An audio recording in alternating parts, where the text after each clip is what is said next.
जी तो बच्चों, काइंडली आपको जो स्लाइड्स शेयर की गई हैं आप लोग उसको ओपन कर लें और we will start with the definition that peptic ulcer is any it is a gastric disorders which refers to the group of disorders which is characterized by um, lesions of the mucosa of the upper GI tract. ठीक है, तो आपको अगर हम physiology को repeat करें तो you would know कि जो जीआई ट्रैक्ट है, its main function is to digest food and to gain the nutrients from the food and to pass them on into the blood stream। ठीक है, तो जो आपके गैस्ट्रिक म्यूकोजा है या फिर आपकी जो स्टमक लाइनिंग है या ड्यूडिनम है या स्मॉल इंटेस्टाइन है, these are the two main sections of the GI tract जहां पे जाके जो फूड है वो डाइजेस्ट होता है और एब्जॉर्ब होती है nutrients into the blood stream. तो स्टमक के अंदर जो है वो हाइड्रोक्लोरिक एसिड नेचुरल तौर पे प्रोड्यूस होता है, जो कि आपके स्टमक के अंदर जो फूड है उसको डाइजेस्ट करता है, ब्रेक डाउन करता है इनटू द स्मॉलर पार्टिकल्स। ठीक है, अब यही वो हाइड्रोक्लोरिक एसिड है जो आपकी स्किन के ऊपर अगर गिरे तो आपकी स्किन का वो हिस्सा जल सकता है। It is very corrosive, it is very harmful for the body. But वो ही हाइड्रोक्लोरिक एसिड जो है वो तेजाब आपके स्टमक के अंदर अच्छी खासी क्वांटिटी में डेली प्रोड्यूस होता है स्टमक में फूड को डाइजेस्ट करने के लिए।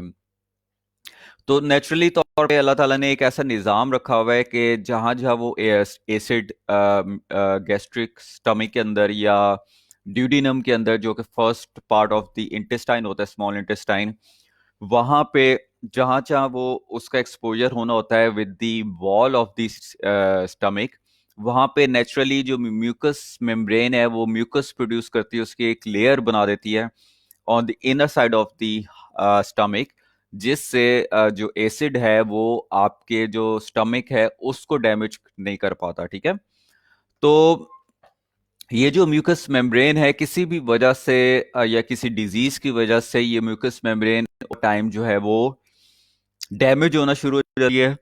जो म्यूकस सेल्स हैं वो इनफ म्यूकस प्रोड्यूस नहीं कर पाते और वो एक लेयर जो होती है म्यूकस की वो inner part of the stomach में नहीं बिछती, जिसकी वजह से जो एसिड है वो डायरेक्टली जो स्टमक की वॉल है उसको नुकसान पहुंचाना शुरू कर देता है और इवेंचुअली वहां पे अल्सर्स कॉज कर देता है, जो कि सिंपली अगर आपका आ जाए तो वो अंदर एक जख्म है स्टमक के अंदर जो तेजाब की वजह से पैदा होता है।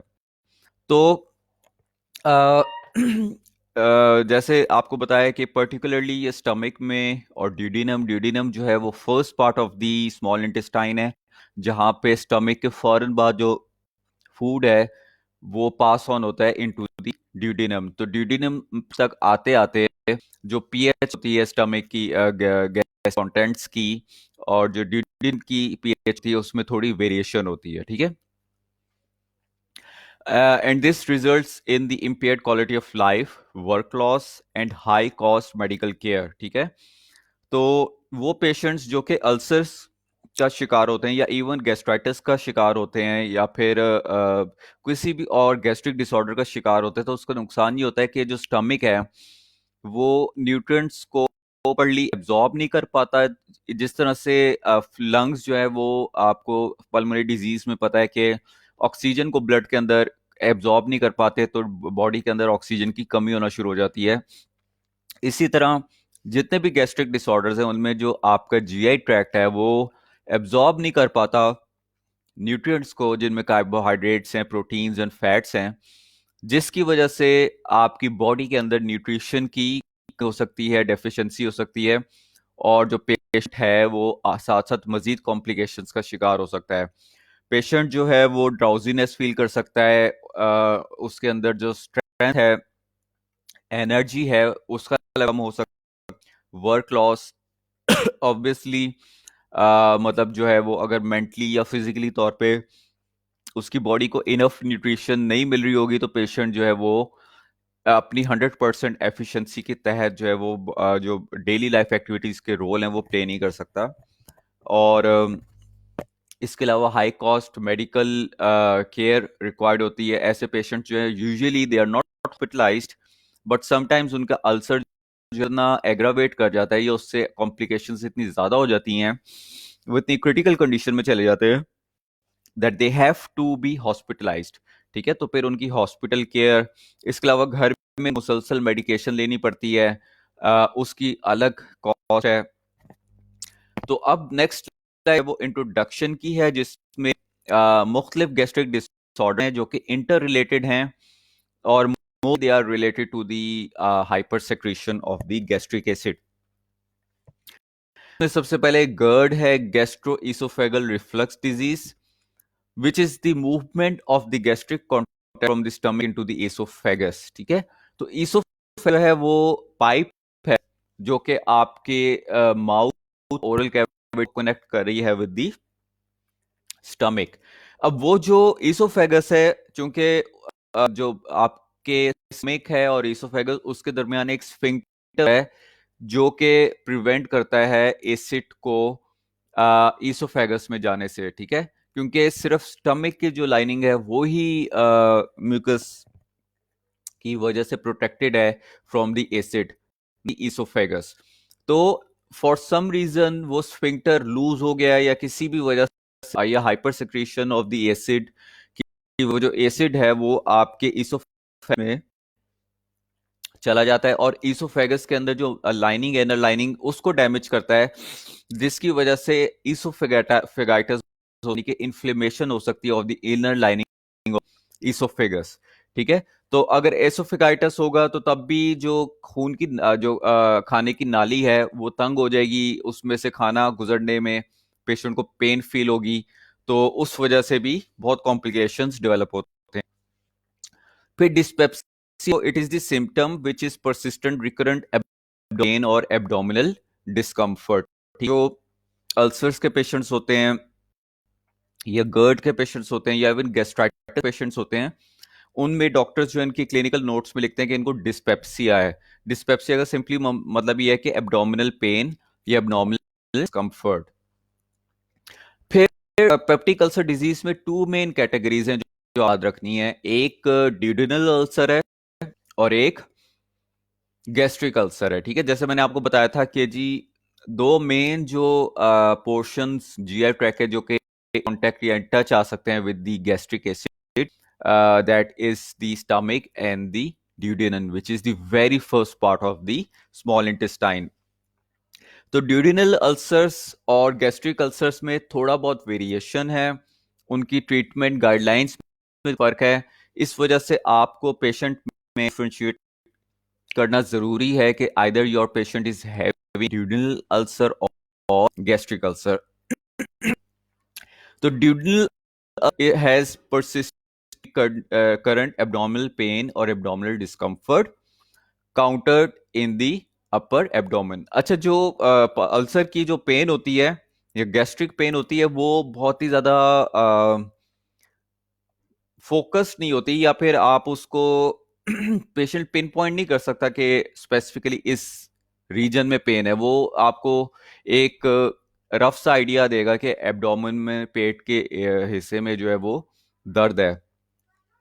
इसके अलावा फिर गैस्ट्रिक अल्सर्स हैं which is commonly in the antrum और दी एट्रियल फंडल जंक्शंस। तो अगर आप स्टमक के जो पार्ट्स हैं वो स्टडी करें तो उनमें ये जंक्शंस हैं या स्फिंक्टर्स, ये सारे जो हैं वो different locations of the stomach हैं। फिर एक और टाइप की अल्सर्स होती है विच इज स्ट्रेस अल्सर, जो कि बहुत कॉमन है in those patients who are ventilated, who are getting critical care treatment in the hospitals, trauma या illness। तो पेशेंट्स में सर्टेन काइंड का अल्सर होता है जिसको स्ट्रेस अल्सर्स कहते हैं, स्पेशली जो मैकेनिकल वेंटिलेशन है उसकी वजह से भी पेशेंट्स में अल्सर्स हो सकते हैं। फिर Zollinger Ellison syndrome, that is ZES, we hyper acidity या hyper secretion of the gastric acid, मतलब जितना गैस्ट्रिक एसिड रिक्वायर्ड है उससे बहुत ज्यादा क्वांटिटी में जो है वो स्टमक से एसिड जो है वो रिलीज हो रहा है, ठीक है। फिर ड्रग इंड्यूस अल्सर्स, जो कि आपके पास टॉपिक्स भी हैं कि ड्रग्स जो हैं, कुछ ड्रग्स जो हैं दे सिवियरली कॉज अल्सर्स, जिनमें namely main class is the NSAIDs. तो कुछ मैकेनिज्म्स गैस्ट्रिक अल्सर्स के या पेप्टिक अल्सर्स के क्या हैं। एक तो डिलेड गैस्ट्रिक एम्पटिंग, किसी वजह से जो स्टमक है या जीआई लाइनिंग है उसकी पेरिस्टालसिस जो है वो स्लो हो गई है, और स्टमक के जो कंटेंट स्टमक के अंदर वो ज़्यादा अरसे तक रह रहे हैं, और जब तक वो रह रहे हैं वो तब तक एसिड प्रोड्यूस हो रहा है, जिसकी वजह से हाइपर एसिडिटी हो रही है। फिर inhibition of the pancreatic bicarbonate secretion order है, जिसमें जो है अल्सर्स डेवलप हो सकते हैं। फिर reduction in the mucosal prostaglandin production, prostaglandin जो है वो मेन रोल प्ले करते हैं in the production of the mucus, वही म्यूकस जो कि प्रिवेंट करता है आपके स्टमक को फ्रॉम दी एसिड। तो किसी वजह से उन प्रोस्टाग्लैंडिन की प्रोडक्शन कम हो गई है, जिसकी वजह से म्यूकस प्रोडक्शन कम हो गई है, और स्टमक की प्रोटेक्टिव जो लेयर है वो डैमेज हो गई है। फिर increase gastric acid secretion. Epidemiology अगर बात करें तो it is a most common disorder of the upper GI tract. अच्छा, स्टमक के जो पार्ट हैं उनको, जैसे रेस्पिरेटरी सिस्टम को हम डिवाइड करते हैं अपर रेस्पिरेटरी सिस्टम और लोअर रेस्पिरेटरी सिस्टम में, इसी तरह से गैस्ट्रो इंटेस्टिनल ट्रैक्ट को भी हम डिवाइड करते हैं upper GI tract and the lower GI tract. तो अपर पार्ट में जो है वो आपका जो है वो इसोफेगस, आपकी स्टमक और इंटेस्टाइन, और लोअर पार्ट में स्मॉल इंटेस्टाइन और लार्ज इंटेस्टाइन, ठीक है। तो वो कहता है कि जी 10 to 20% of the gastric ulcer patients also have concurrent duodenal ulcer. तो जो पेशेंट्स हैं जिनमें गैस्ट्रिक अल्सर होता है उनमें मोस्ट प्रोबेबली चांसेस होते हैं कि साथ साथ they have duodenal ulcer as well. The mortality rate for gastric ulcer is 1.5 per 100,000। तो रेट बहुत कम है सर्टन पेशेंट्स में कॉम्प्लिकेशंस की वजह से डेथ का चांस होता है। इटियोलॉजी यानी कि कॉजेस हैं जिसमें बताया गया कि जी gastric ulcer develop due to the imbalance between the factors that protect gastric mucosa and factors that promote mucosal corrosion, ठीक है। तो एक बैलेंस है कि वो फैक्टर्स जो कि गैस्ट्रिक म्यूकोजा को डैमेज करते हैं, और वो जो कि गैस्ट्रिक म्यूकोजा को प्रोटेक्ट करते हैं, तो उनके दरमियान वो जो बैलेंस है वो डिस्टर्ब हो जाए, या तो गैस्ट्रिक एसिड बढ़ जाए या फिर म्यूकस प्रोडक्शन कम हो जाए, तो उसकी वजह से अल्सर्स डेवलप होते हैं। फिर इसमें ड्रग इंड्यूस्ड में जो है वो एनसेरीन है, आइबुप्रोफेन है, इंडोमेथासिन है, इसके अलावा corticosteroids, long term chronic therapy, oral therapy specifically वजह से patient are more prone to development of the gastric ulcers. फिर कीमोथेरेपी, उसमें भी जो है वो अल्सर्स डेवलप होने के चांसेस होते हैं। फिर बैक्टीरियल कॉज में एच पाइलोरी, जिसको पहले भी पढ़ा कि it is very main microbe which is responsible for the development of the ulcers। फिर जेनेटिक फैक्टर्स हैं कि कुछ लोगों में जेनेटिकली उनका मेटाबॉलिक रेट फास्ट होता है, या hyper secretion of the acid होती है, या उनकी जीआई मोटिलिटी जो है उस पे असरअंदाज होती है उनकी बॉडी की जेनेटिक्स, जिसकी वजह से they are more prone to development of the gastric ulcers. तो अगर आपकी फैमिली में कोई हिस्ट्री है अल्सर्स की या एसिडिटी की या गैस्ट्रिक डिसऑर्डर्स की, तो मोस्ट प्रोबेबली जो बाकी फैमिली मेंबर्स हैं दे माइट डेवलप दी, ठीक है। फिर स्मोकिंग, अगर पेशेंट एक स्मोकर है और बहुत हाईली स्मोक करता है, जिसकी वजह से निकोटीन की वजह से जो है गैस्ट्रिक म्यूकोजा के डैमेज होने के चांसेस होते हैं। इसके अलावा अल्कोहल, कॉफी इनटेक, टी जो है कैफीन जो है वो stimulate the release of the gastrin और हाइपर एसिडिटी कॉज करता है, जिसकी वजह से मोर चांसेस, क्योंकि कुछ लोग जो है वो खाली पेट चाय पी लेते हैं और कुछ सॉलिड साथ नहीं लेते, नाश्ते में खाली चाय पी ली या कॉफ़ी पी ली, so that is very harmful. फिर दूसरे डिसऑर्डर्स हैं जिनकी वजह से पेशेंट्स में हाइपर सेक्रीशन ऑफ एसिड हो सकती है और पेशेंट जो है वो डेवलप कर सकता है अल्सर, जैसे कि hyper parathyroidism, emphysema, rheumatoid arthritis. Arthritis में जैसे पेशेंट जो है बहुत ज़्यादा एनसेड या पेन किलर्स यूज़ करता है।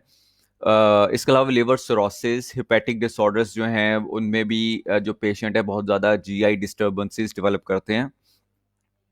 इसके अलावा physiological stress, anxiety is another very main factor of gastric disorders. Anxiety induced ulcer और एंजाइटी इंड्यूस्ड डायरिया और जीआई डिस्टर्बेंसेस बहुत कॉमन है।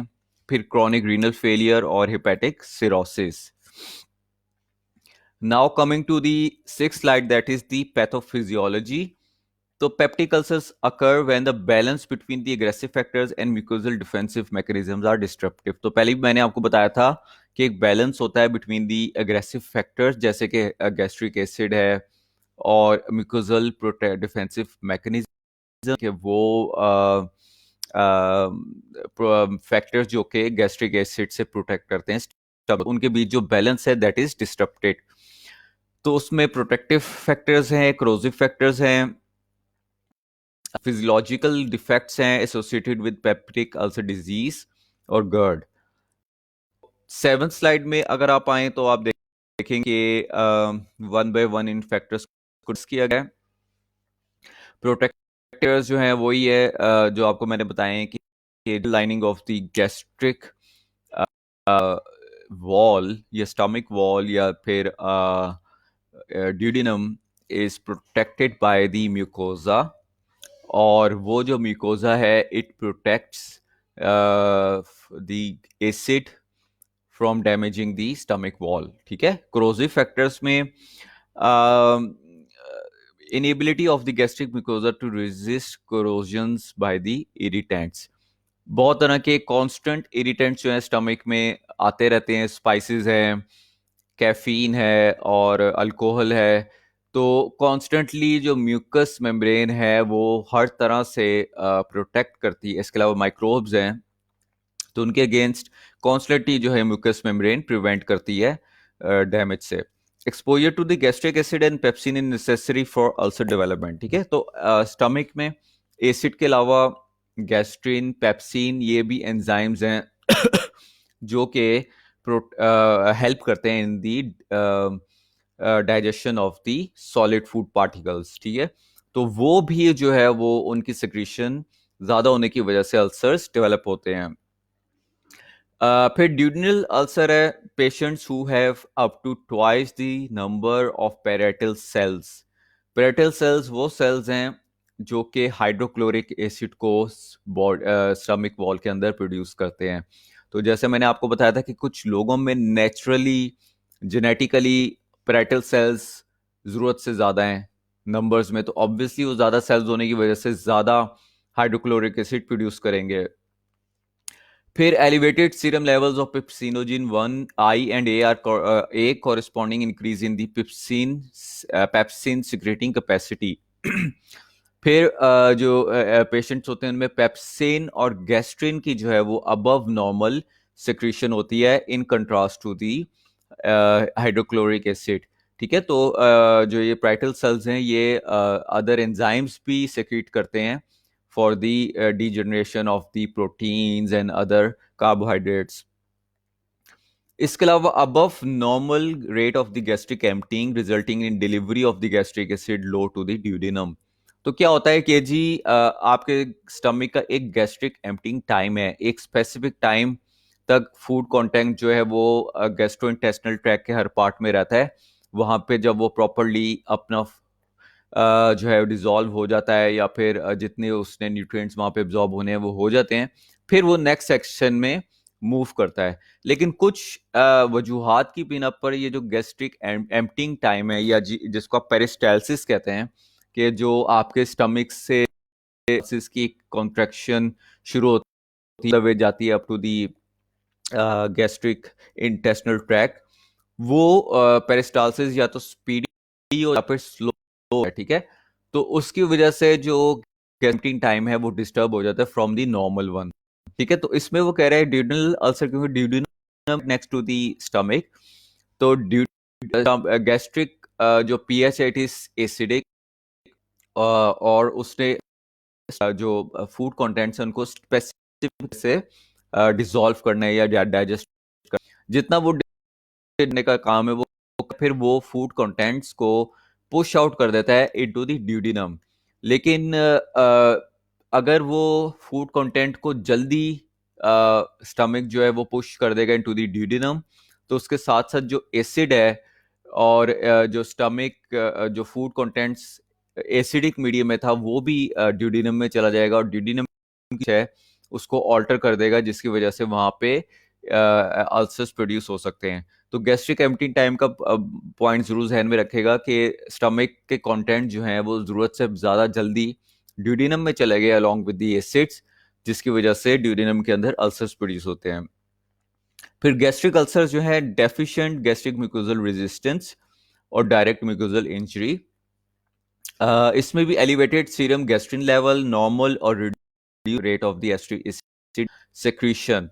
अच्छा, एक और डिफरेंस है बिटवीन द ड्यूडिनल अल्सर के ड्यूडिनल में हाइड्रोक्लोरिक एसिड की ज्यादा सेक्रीशन, लेकिन गैस्ट्रिक पेप्सिन की सेक्रीशन ज्यादा होती है, लेकिन हाइड्रोक्लोरिक एसिड की सेक्रीशन जो है वो नॉर्मल या इवन कुछ कम हो सकती है, ठीक है। तो इस ये बात आपने कुछ डिफरेंशिएटिंग पॉइंट्स हैं between the duodenal and gastric ulcers. फिर gastric ulcers has delayed gastric emptying. Duodenal ulcer में आपको बताया कि जी गैस्ट्रिक एम्पटिंग टाइम जो है वो बढ़ जाता है, लेकिन गैस्ट्रिक अल्सर में जो एम्पटिंग टाइम है वो स्लो हो गया, यानी कि जिस रफ्तार से फूड कंटेंट्स को स्टमक से जाना चाहिए था इन दिस टाइम, वो उससे ज्यादा ही जो है वो मूव किए टू दी ड्यूडिनम। तो गैस्ट्रिक एम्प्टी टाइम अगर कम होगा या ज्यादा होगा तो दोनों केसेस में नुकसानदेह है। Increase reflux of bile and other duodenal contents, ठीक है। तो उससे क्या होगा कि जी गैस्ट्रिक कंटेंट जब पुश इन नहीं होगा, या फूड कंटेंट स्टमक के अंदर जो है वो पुश इन नहीं होगा इनटू द ड्यूडिनम, तो क्या होगा ड्यूडिनम से जो है जैसे कि बाइल है वो वो स्टमक की तरफ मूव इन करेगा, और उसकी वजह से ड्यूडिनल कंटेंट्स, जिसकी वजह से स्टमक की अपनी पीएच भी डिस्टर्ब होगी और अल्सर डेवलप हो सकते हैं। इसके अलावा गर्ड जो है गैस्ट्रोएसिफिकल रिफ्लक्स का मैंने आपको बताया था।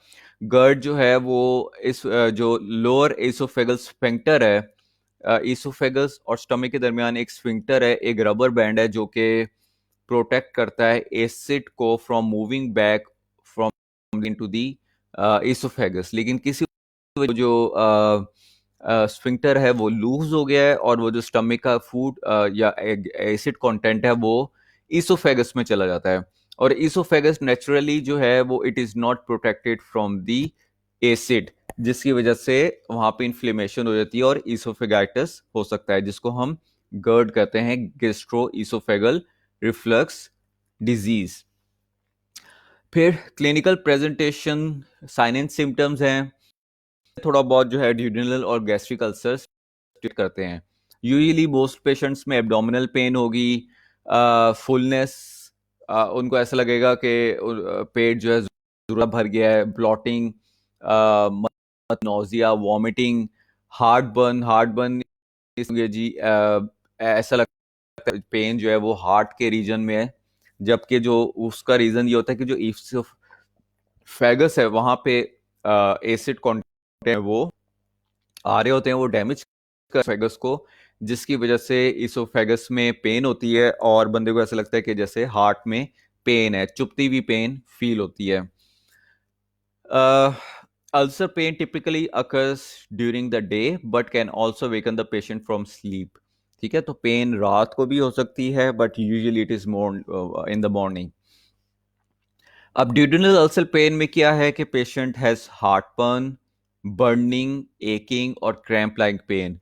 तो हाइपर एसिडिटी की वजह से उनको ऐसा लगता है जैसे उनका जो एब्डोमेन है उसमें हीट प्रोड्यूस हो रही है, या बहुत ज़्यादा जलन का एहसास होता है, क्रैम्प्स फील होते हैं और बर्निंग होती है। इसके अलावा पिंचिंग, चुभती भी पेन होती है। एब्डोमिनल सोरनेस और हंगर सेंसेशन, इंसान को ये लगता है हाइपर सेक्रीशन हो रही है, स्टमक खाली है, या फिर उसमें बहुत ज़्यादा एसिड कंटेंट से इंसान को भूख का एहसास होता है और ऐसा लगता है जैसे पेट है वो कट रहा है। Pain is restricted to a small mid epigastric area near the xiphoid. तो ये एनाटॉमिकल रीजन है जहाँ पे पेन जो इंडिकेट करेगा। पेन में radiate the coastal margins into the back और राइट शोल्डर। तो पेन जो है वो स्कैटर्ड भी हो सकती है, मतलब शोल्डर और इस रीजन में। और इसको मतलब हार्ट के पेशेंट्स में कुछ लोग एंजाइना पेन के साथ भी कंफ्यूज करते हैं, तो इसीलिए इसको जो है वो हार्ट बर्न कहा गया है। इसके अलावा pain from the duodenal ulcer frequently awakens the patient between midnight and it is almost never present before break. ठीक है, तो food usually relieves duodenal pain. तो ड्यूडेनल पेन में खाने के बाद जो है वो पेन खत्म हो जाती है पेशेंट में, क्योंकि फूड कंटेंट्स जो हैं वो जब ड्यूडेनम में आ जाते हैं तो उसके बाद जो है जो फूड कंटेंट्स हैं वो, या एसिड जो है वो स्टमक में बिजी हो जाता है अपने डाइजेशन में, और ड्यूडेनम के अंदर जो है वो एसिड कंटेंट नहीं जा रहा होता, जिसकी वजह से अल्सर की पेन रिलीव हो जाती है। फिर pain occurs 90 minutes to 3 hours after meal. ठीक है, तो और इसके अलावा नोजिया और वॉमिटिंग। तो फूड से, खाने से जो पेन है वो खत्म हो जाती है, लेकिन 9 तक फूड डाइजेस्ट हो जाए कंप्लीट, स्टमक फिर से एम्प्टी हो जाए, तो ये पेन दोबारा से स्टार्ट हो जाती है। तो ये ड्यूडेनल अल्सर पेन है। इसके बाद गैस्ट्रिक अल्सर पेन है। Gastric ulcer pain rarely produces nocturnal pain, यानी कि रात के टाइम जो स्टमक में पेन होती है वो मोस्टली ड्यूडेनल अल्सर की वजह से होती है, ना कि गैस्ट्रिक अल्सर की वजह से। फूड में कॉज गैस्ट्रिक अल्सर पेन। ठीक है, तो गैस्ट्रिक अल्सर पेन जो है वो खाने के बाद ज़्यादा होती है, और गैस्ट्रिक अल्सर पेशेंट में लूज वेट। ठीक है, तो मैंने आपको जैसे बताया था कि जी जो इसकी वजह से जो पेशेंट है उसकी जो न्यूट्रिशनल डाइट है या रिक्वायरमेंट्स है वो फुलफिल नहीं होती और पेशेंट अपना वेट लूज कर सकता है। Pain in gastric ulcer patient is usually present 45 to 60 minutes after the meal. ठीक है, तो एक तो ये कि खाने के बाद पेन स्टार्ट होती है और वो कंटिन्यू रहती है। वो nausea, vomiting, anorexia and weight loss. तो ये कुछ डिफरेंशिएटिंग पॉइंट्स हैं between the gastric ulcer, duodenal ulcer. इसमें आप लोग ज़रा ज़रा स्टडी भी करेगा, क्योंकि यही मेन टॉपिक है इस चैप्टर का, to different between the gastric and the duodenal. और क्योंकि दोनों की ट्रीटमेंट मैनेजमेंट में स्लाइटली डिफरेंस है, तो और जो पेशेंट्स को आपने एजुकेशन प्रोवाइड करनी है, काउंसलिंग प्रोवाइड करनी है, वो भी थोड़ी सी डिफरेंट है। फिर गर्ड के बारे में मैंने आपको ऑलरेडी बता दिया था, present with heart belching and regurgitation होती है कि जी आपको फील हो रहा है स्टमक के कंटेंट्स ये आपने खाया है वो जो है वो वापस जो है वो ईसोफेगस में आ रहा है। आपको ऐसा लगता है जैसे जो आपकी खाने की नाली है जो है वो जो है वो मौजूद है। तो इसके अलावा चेस्ट पेन, हॉर्सनेस, लेरिंजाइटिस, ये बड़ा इंपॉर्टेंट पॉइंट है कि लेरिंजाइटिस तो रेस्पिरेटरी ट्रबल है, लेकिन उसका ताल्लुक इस तरह से क्योंकि लैरिंग्स से लेकर अप टिल दी जो है वो आपका ईसोफेगस है। तो इस पार्ट जो है वो लैरिंग्स है, दूसरा पार्ट जो है वो स्फिंक्टर के थ्रू अटैच है टू दी स्टमक। तो क्या होता है कि जी जब एसिड जो है वो एसोफेगस के अंदर आता है, तो वो एसोफेगस में जितनी भी अंदर की उसकी लाइनिंग है उसको डैमेज कर देता है। इसके साथ साथ वो स्टमक कंटेंट जो है वो लेरिंग्स तक पहुंच जाते हैं, और वो लेरिंग्स के जो लाइनिंग है उसको भी डैमेज कर जाते हैं, जिससे जो लेरिंग्स है उसकी म्यूकस मेम्ब्रेन डैमेज हो जाती है, वहां पे इन्फ्लेमेशन हो जाती है और वो लेरिंजाइटिस हो सकता है। ठीक है, जो GERD के पेशेंट्स हैं उनमें बहुत ज़्यादा ट्रबल होती है कि वो फेरिंजाइटिस बैक्टीरियल इन्फेक्शंस के लिए बहुत ज़्यादा प्रोन होते हैं, क्योंकि कॉन्स्टेंटली उनकी जो म्यूकोसल लाइनिंग है वो डैमेज हो जा रही है। कोई भी बैक्टीरिया जो वायरस जो अटैक करके इन्फेक्शन करता है, और आवाज़ में जो है वो हॉर्सनेस होती है, ऐसा लगता है जैसे गला ख़राब है। तो ये जो है वो बहुत ज़्यादा इंटर रिलेटेड है। फिर लॉस ऑफ डेंटल एनामल, ठीक है, जो एसिड कंटेंट है अगर वो मुंह तक आ गया है तो वो जो स्टम्प टीथ हैं उनकी एनामल को डैमेज करेगा। क्रॉनिक कफ, ये मैं आपको बताया खासतौर पे जो पेशेंट्स रात के टाइम सो जाते हैं और खाना खा के सो जाते हैं, उनके जो एसिड कंटेंट्स हैं लेटने की वजह से वो सारे के सारे उसमें आ जाते हैं, और जब वो सुबह उठते हैं उनकी डैमेज होती है जिसकी वजह से उनको ऐसा लगता है जैसे गला खराब है। फिर डिस्पेप्सिया और इसोफेगल अल्सरेशंस, ठीक है। तो ये जो हैं सिम्टम्स एंड इवैल्यूएशन हम कर लेते हैं, बाकी हम नेक्स्ट लेक्चर में पढ़ेंगे। ब्लड टेस्ट में जो है पेशेंट्स माइट डेवलप हाइपोक्रोनिक एनीमिया, वो मैंने आपको इसलिए बताया कि जी न्यूट्रिशनल डेफिशिएंसी की वजह से तमाम बॉडी के सेल्स जो हैं आइदर दे स्टार्ट डाइंग, और या उनकी जो सिंथेसिस या प्रोडक्शन है वो स्लो डाउन हो जाती है।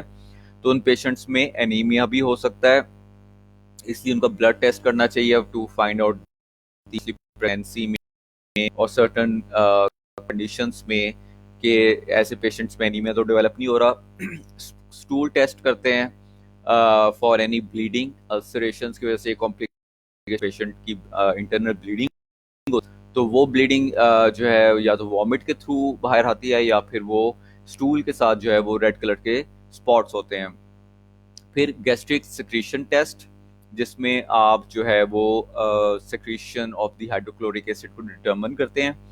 फिर बेरियम एक्सरे, इसके अलावा एंडोस्कोपी, एंडोस्कोपी बहुत मेन टूल है for the diagnosis of the ulcers, ठीक है। फिर बायोप्सी, टिश्यू बायोप्सी की जाती है स्पेशली एच पायलोरी के केस में, कि टिश्यू का सैंपल जो है स्टमक के अंदर से उसको निकाला जाता है और उसको उसकी जो हिस्टोलॉजी, उसको स्टमक स्टडी किया जाता है कि आइदर इट इज नॉर्मल और एबनॉर्मल।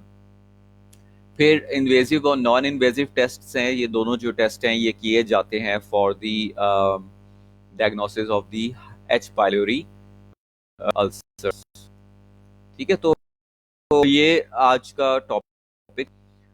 अब बच्चों बात ये है कि प्रैक्टिकल का थोड़ा सा हमने डिस्कस करना था कि एज यू नो कि आपके हॉस्पिटल विजिट्स होते थे और उसके बाद जो है वो आप लोग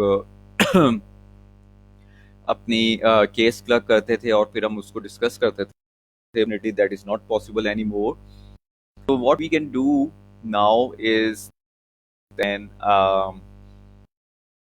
आप अपने फैमिली में या कहीं पे भी अगर आपको कोई ऐसा केस मिलता है अल्सर्स का या गैस्ट्राइटिस का, आप उसको क्लियर करें, कोई भी स्टूडेंट, और उस साथ भी शेयर करें, पूरी क्लास के साथ शेयर, सब जो हैं वो प्रॉपर तरीके से उसके स्टडी कर सकते हैं। इसके अलावा मैं आपके साथ केस बुक एक शेयर करूंगा जिसमें हम लोग केसेस जो हैं, जो मैंने आपको लैब में भी 2-3 दफ़ा करवाए थे, कि हम उसमें जो हैं वो केसेस को स्टडी करेंगे साथ मिलके, और ताकि आप बेटर अंडरस्टैंडिंग हो कि केस presentations कैसे होती हैं और केस की सॉल्यूशंस कैसे हो सकते हैं, क्योंकि पेपर में आप जानते हैं कि जो आपके क्वेश्चंस हैं they are more like case related.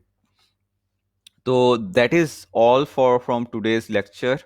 Unfortunately शुरू का कुछ टाइम मिस हुआ क्योंकि कुछ टेक्निकल इश्यूज की वजह से, but we are going fine, हमारी स्पीड सही है, और इंशाल्लाह we will cover the soon. बाकी ये कि आप लोग खुद भी अपने बिहाफ में इसको कॉम्प्रहेंसिव फार्मेसी रिव्यू से या फिर कोडा किम्बल से इस चैप्टर को पढ़ेगा, और एडिशनल इंफॉर्मेशन आपने अगर लेनी है तो वहाँ पे बहुत इजीली, ठीक है बच्चों। तो next on the Monday will study the remaining part of the peptic ulcer disease. याद रखेगा इसमें पेप्टिक अल्सर में 3 अल्सर्स हैं, ड्यूडेनल अल्सर, गैस्ट्रिक अल्सर और एच पाइलोरी अल्सर। तो इन तीनों का ट्रीटमेंट और मैनेजमेंट जो है वो हमने करनी है। ठीक है बच्चों, थैंक यू, अल्लाह हाफिज़।